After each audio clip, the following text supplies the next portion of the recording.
నమస్తే. మన గాంధీగిరి వార్తలకు స్వాగతం. రామగుండం పారిశ్రామిక ప్రాంత రౌండప్. ఈరోజు గాంధీగిరి అందిస్తున్న ప్రత్యేక వార్తలు చదువుతున్నది దయానంద్ గాంధీ. వార్తల్లోని ముఖ్యాంశాలు. ఎల్బీనగర్ మూలమలుపు ఏమ డేంజర్, ఆర్ఆర్సీ సేవలు ప్రశంసనీయం, ఆత్మీయతకు ప్రతిరూపం ఫక్రుద్దీన్, షెబాష్ ఆ అమ్మ. వివరాలు. ఈ రోజు గాంధీగిరి వార్తలను సమర్పిస్తున్నది శ్రీకాంత్ కంటి దవాఖానా. కోల్బెల్ కు కంటిపాప, అన్ని వర్గాలకు వెలుగు కిరణం. డాక్టర్ శ్రీకాంత్ సారథ్యంలో వైద్య సేవల్లో శ్రీకాంత్ కంటి దవాఖానా. ఏప్రిల్ 15 నుండి ప్రతి గురువారం ఉచిత వైద్య నేత్ర శిబిరం. కంటి పొరకు ఆపరేషన్ 5,000 రూపాయలకే చేయబడును. లక్కం భిక్షపతి కార్యనిర్వహణలో శ్రీకాంత్ కంటి దవాఖానా, లక్ష్మీనగర్, గోదావరికని. Phone number 8074911632. గోదావరికనిలోని 31, 32 డివిజన్లు ఎల్బీనగర్ మూల మలుపు ఏమ డేంజర్గా తయారైంది. నిత్యం ఈ 3 రోడ్లను కలిపే ఈ రోడ్డు కూడల్లో నిత్యం యాక్సిడెంట్లు జరుగుతూ ఉన్నాయి. వాహన చోదకులు ప్రమాద బారిన పడుతూ ఉన్నారు. కాగా రామగుండం మున్సిపల్ కార్పొరేషన్ పరిధిలోని 3 డివిజన్ల కలయికతో ఉండే ఎల్బీనగర్ కూడల్ని విస్తరించి అభివృద్ధి చేయాలని సిపిఐ ఎల్బీనగర్ శాఖ కార్యదర్శి మార్కాపురి సూర్య డిమాండ్ చేశారు. 11, 31, 25 డివిజన్లను ఆనుకొని ఉన్న ఎల్బీనగర్ కూడలి చిన్నదిగా ఉండడం వలన బైక్ యాక్సిడెంట్లు కావడం, ఎదురుగా వచ్చే వాహనాలు కనబడకపోవడం వలన వాహనాలు స్కిట్ కావడం జరుగుతున్నదన్నారు. అంతేకాకుండా నూతనంగా నర్సింగ్ కళాశాల ఆ కూడలికి సమీపంలోని నిర్మాణం కొరకు ఏర్పాట్లు జరుగుతున్న క్రమంలో ఇటు ఓసీపీ 5కు వెళ్లే కార్మికులు నర్సింగ్ కళాశాలకు వచ్చే విద్యార్థులతో పాటు నిత్యం ప్రజలు రవాణా అవుతున్న క్రమంలో కనీసం 60 ఫీట్ల రోడ్డు నిర్మించి కూడల్లో సెంట్రల్ లైటింగ్ సిస్టమ్ ఏర్పాటు చేయాలని సూర్య డిమాండ్ చేశారు.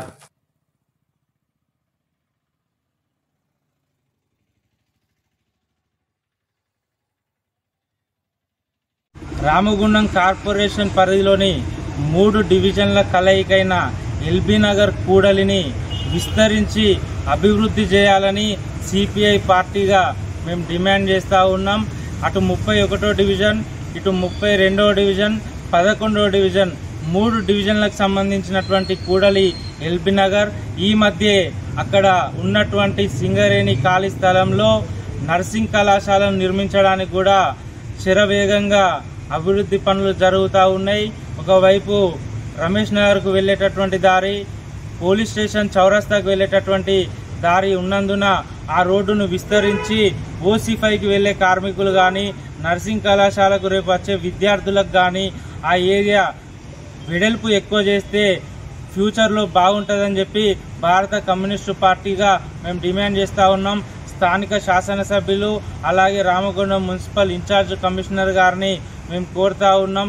ఇప్పటికే అనేక కూడళ్లు అభివృద్ధి చేస్తున్న క్రమంలో ఎల్బీనగర్ కూడలిని కూడా విస్తరించి కనీసం 60 ఫీట్ల రోడ్డును అక్కడ నిర్మించాలని చెప్పి, అంతేకాకుండా అక్కడ ఉన్నటువంటి శానిటేషన్ వ్యవస్థ కొంత బాలేదు, దానిపై కూడా కమిషనర్ గారు దృష్టి పెట్టాలని చెప్పి మేము డిమాండ్ చేస్తూ ఉన్నాం. రోడ్లు వెడల్పుతో పాటు ఎల్బీనగర్లో సెంట్రల్ లైటింగ్ సిస్టమ్ ఏర్పాటు చేయాలి. అంతేకాకుండా 32వ డివిజన్లో ప్రవహిస్తున్నటువంటి ప్రధాన నాలాకు సంబంధించినటువంటి సైడ్ వాల్స్ కూలిపోవడం జరిగింది. వాటిని నిర్మాణం చేయడంతో పాటు 32వ డివిజన్ నుండి ఇటు 31వ డివిజన్లకు వాడుతున్నటువంటి ప్రధాన నాలా పూర్తిగా పూడిక తీయాలని చెప్పి మేము సిపిఐగా డిమాండ్ చేస్తున్నాం. సేవా కార్యక్రమాల నిర్వహణలో రామగుండం రిక్రియేషన్ క్లబ్ తన మార్పును చూపెడుతూ ఉన్నదని పలువురు పేర్కొన్నారు. రామగుండం రిక్రియేషన్ క్లబ్ ఆధ్వర్యంలో గత 29 రోజులుగా గోదావరికని ప్రధాన చౌరస్తాలో ఉచిత మజ్జిగ పంపిణీ కార్యక్రమం చేపడుతూ వస్తున్నారు. అందులో భాగంగా 29వ రోజు రామగుండం రిక్రియేషన్ క్లబ్ కోశాధికారి తూముల అశోక్రావు శైలజ పెళ్లి రోజు సందర్భంగా ఉచిత మజ్జిగ పంపిణీ కార్యక్రమాన్ని చేపట్టారు. ఈ కార్యక్రమానికి ముఖ్య అతిథిగా కాంగ్రెస్ పార్టీ సీనియర్ నాయకుడు దీటి బాలరాజు, కాంగ్రెస్ పార్టీ జిల్లా అధికార ప్రతినిధి మోయిస్ సన్ని, టీఆర్ఎస్ డి జిల్లా అధ్యక్షుడు తోడెట్టి శంకర్ గౌడ్ పాల్గొని మజ్జిగ పంపిణీ కార్యక్రమాన్ని ప్రారంభించారు. ఈ సందర్భంగా వారు మాట్లాడారు. ఈ కార్యక్రమంలో రామగుండం రిక్రియేషన్ క్లబ్ సభ్యులు కోలేటి శ్రీనివాస్, చందుపట్ల మల్లారెడ్డి, తూముల రాజేశ్వరరావు, గోర్ల చెన్నారెడ్డి, పోకల అంజనేయులు, చింతల రాజిరెడ్డి, వివిధ పార్టీల నాయకులు కె కనకరాజ్, గట్ల రమేష్, ముస్తఫా, దాసరి విజయ్, దులికట్ట సతీష్, మహావాది రామన్న తదితరులు ఉన్నారు.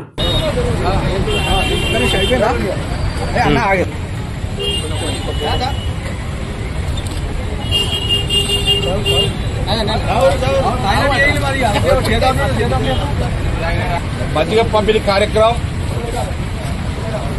మాజీ ఛాంబర్ ఆఫ్ కామర్స్ అధ్యక్షుల వారు వ్యవస్థాపకులు వారి రామగుండం రిక్రియేషన్ క్లబ్ ద్వారా ఈరోజు వారి పెళ్లి రోజు సందర్భంగా ఈ మధ్య కార్యక్రమం నిర్వహించడం జరిగింది. వారికి ప్రత్యేక ధన్యవాదాలు తెలియజేస్తున్నాం. ఈరోజు గోదావరి కని చౌరస్తాలో గత నెల రోజుల నుండి మరి క్లబ్ ఆధ్వర్యంలో మంచి ప్రోగ్రాం పెట్టడం జరుగుతున్నది. మరి అందరూ ప్రతి ఒక్కరూ పుట్టినరోజు పెళ్లి రోజు ఈరోజు ప్రజలకు సామాన్యంగా ఉన్న ప్రజలకు ఈ ఎండల దృష్టిలో పెట్టుకొని ఈ ప్రోగ్రాం మంచి నిర్ణయం తీసుకున్నారు. మరి ఈరోజు మన అశోకరావు గారి పెళ్లి రోజు సందర్భంగా ఇక్కడ మరి అందరూ చాలా చక్కటిగా చల్లదాగి అందరూ నిమ్మలంగా మంచిగా సంతోషపడుతున్నారు. ఇదే ఆర్ఆర్సీ రామగుండం రిక్రియేషన్ క్లబ్ తరఫున అశోకరావు గారి పెళ్లి రోజు మజ్జిగ కార్యక్రమం చేపట్టడం జరిగింది. ఇటువంటి కార్యక్రమాలు మ్యారేజ్లు ఇంకెన్నో జరుపుకోవాలని మనగా కోరుతున్నాం.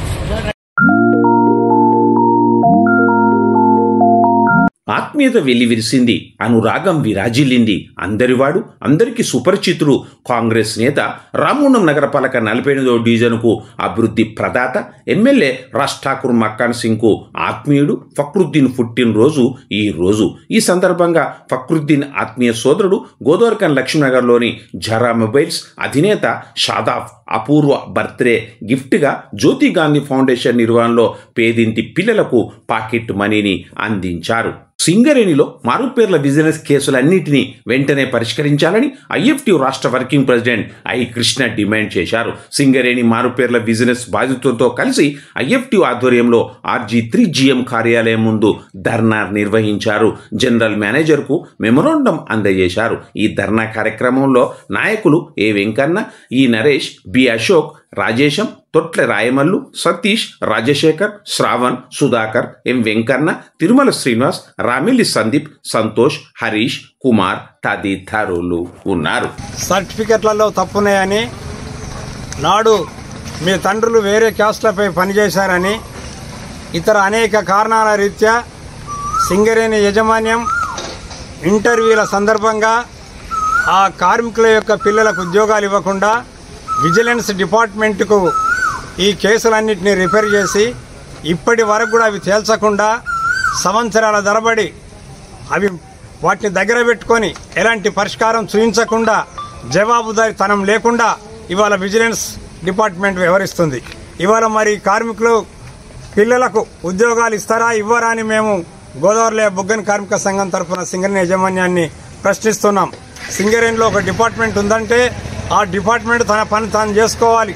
కానీ ఇవాళ విజిలెన్స్ డిపార్ట్మెంట్ ఈరోజు వందలాది కేసులు దాదాపు కార్మికుల జీవితాలతో చెలగాటమాడుతూ వారి పిల్లల ఓపికకు పరీక్ష పెడుతూ ఇవాళ వాళ్ళను అనేక రకాలుగా హింసకు గురి చేస్తున్నటువంటి సింగరేణి యాజమాన్యం తక్షణమే విజిలెన్స్ డిపార్ట్మెంట్ను ప్రక్షాళన చేయాల్సినటువంటి అవసరం ఉంది. ఏ ఏ కేసులు ఎన్ని రకాలుగా ఉన్నాయి, ఆ కేసులలో పాజిటివ్ అంశాలు ఏమున్నాయి, చట్టపరంగా అడ్డంకులు ఏమున్నాయి, ఏవి ఇవ్వగలుగుతాం ఏవి ఇవ్వలేమనేటువంటి ఒక దానికి ఒక నిర్ణయానికి వచ్చి వీళ్ళకిస్తాం వీళ్ళకివ్వమైనటువంటి వైఖరిని తీసుకోలే తప్ప గుండు గుత్తగా ఇవాళ ఎవరికి మేము ఇయ్యమని చెప్పి పీఠం ఊడేసుకొని కూర్చోవడం అనేటువంటిది సరైనటువంటిది కాదు. ఎందుకంటే 2019లోనే ఆర్ఎల్సీ దగ్గర యూనియన్ల యొక్క ఒప్పందం ఉంది. ఆ ఒప్పందంలో అమలు చేస్తామని చెప్పారు. అంతేకాకుండా ఇటీవల మన chairman and managing director Balaram గారు కూడా నేను దీని మీద కమిటీ వేస్తున్నా అని చెప్పి సానుభూతి ప్రకటించాడు. ఇప్పటి వరకు ఆ కమిటీ వేసింది ఎవరు, కమిటీలో ఉన్నది ఎటువంటిది ఎవరు, ఆ కమిటీ అసలు నడుస్తుందా నడవట్లేదా, లేదా అది మీరు మోసంగా మీరు చెప్పారా, ఎందుకు చెప్పారో కూడా మీరు దానికి కట్టుబడి ఉన్నట్టయితే మీరు వెంటనే మీరు కమిటీని ప్రకటించాలి. గత 35 నుంచి 40 సంవత్సరాలు మా తండ్రులు సింగరేణిలో ఉద్యోగం చేసినప్పటికీ లక్షల వేల కోట్ల లాభాలు తీసుకొచ్చినప్పటికీ మా కుటుంబాలకు న్యాయం జరగలేదు.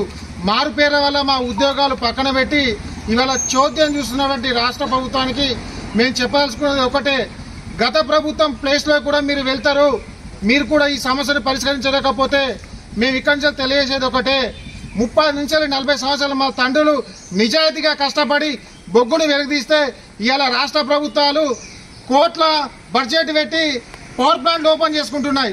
మరి మా పరిస్థితి ఏంటి? మా తండ్రులు కష్టపడరు కదా, మేము కొడుకులం కాదా? అవసరమైతే మేము DNA టెస్ట్ కూడా సిద్ధంగా ఉన్నాం మారుపేట కుటుంబాలం. అయ్యా CMD గారు, మీరు కమిటీ పేరుతో కాలయాపన చేయడం కంటే మేమే స్వయంగా మా ఇళ్లలోకి ఆహ్వానిస్తున్నాం. రండి మా ఇంటికి. మా తండ్రి చేసింది నిజం కాదా, మేము మా కొడుకులం కాదా, మీరు తేల్చుకోండి. కానీ మీరు కమిటీల పేరుతో కాలయాపన చేస్తే ఇప్పటికే 2 ప్రాణాలు బలైనాయి. దయచేసి CMD బలరాం గారు, మీరు కార్మికులకు బాంధవులుగా పేరు తెచ్చుకున్నారు కాబట్టి మా మారుపేరు సమస్య విజిలింగ్ పెండింగ్ కేసులను పరిష్కరించి మాకు న్యాయం చేయాల్సిందిగా మేము వేడుకుంటున్నాం. ఆ అమ్మ ఎవరో కానీ ఆమె ఎవరితోనూ మాట్లాడదు. 5-6 రోజులకు ఒకసారి ఈ అమ్మ గోదావరిఖన్ చౌరస్తాలోని జాతిపిత మహాత్మా గాంధీ విగ్రహం దగ్గరకు వస్తుంది. వెంట తెచ్చుకున్న సంచిలో నుంచి పాల బాటిల్ని తీస్తుంది. మహాత్ముడి విగ్రహానికి పాలాభిషేకం చేస్తుంది, పూల దండను వేస్తుంది, దండం పెడుతుంది. తర్వాత అక్కడి నుంచి వెళ్ళిపోతుంది. ఈ అమ్మ ఎవరో కానీ అందరి చేత షబాష్ అని అనిపించుకుంటూ ఉంది. శాంతి భద్రతల విషయంలో పోలీసు అధికారులు నిర్లక్ష్యంగా వ్యవహరించకుండా నిరంతరం అప్రమత్తంగా ఉండాలని Ramagundam police commissioner Ambar Kishore Jha police అధికారులకు సూచించారు. నెలవారీ సమీక్షలో భాగంగా రామగుండం పోలీస్ కమిషనరేట్లోని పెద్దపల్లి, మంచిర్యాల జోన్ పోలీస్ అధికారులతో పోలీస్ కమిషనర్ ఈరోజు కమిషనరేట్ కార్యాలయంలో నేర సమీక్షా సమావేశాన్ని నిర్వహించారు.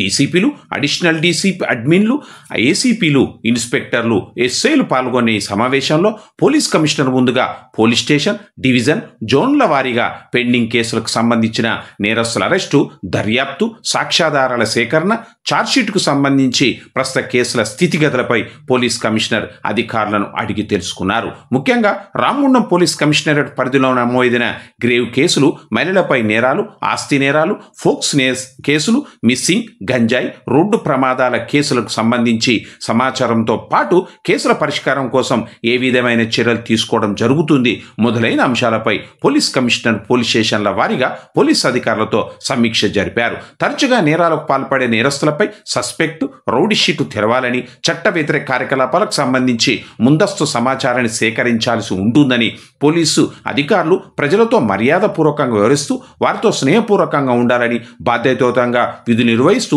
బాధితులకు న్యాయం చేయాలని పోలీస్ కమిషనర్ అధికారులను ఆదేశించారు. ఈ సమావేశంలో Peddapalli DCP Karnakar, additional DCP admin C Raju, special branch ACP Mallareddy, Godavarikhani ACP M Ramesh, Mancherial ACP R Prakash, Peddapalli ACP G Krishna, Jaipur ACP Venkateswarlu, Bellampalli ACP Ravikumar, traffic ACP Srinivas, AR ACP Pratap, AO Srinivas తదితరులు ఉన్నారు.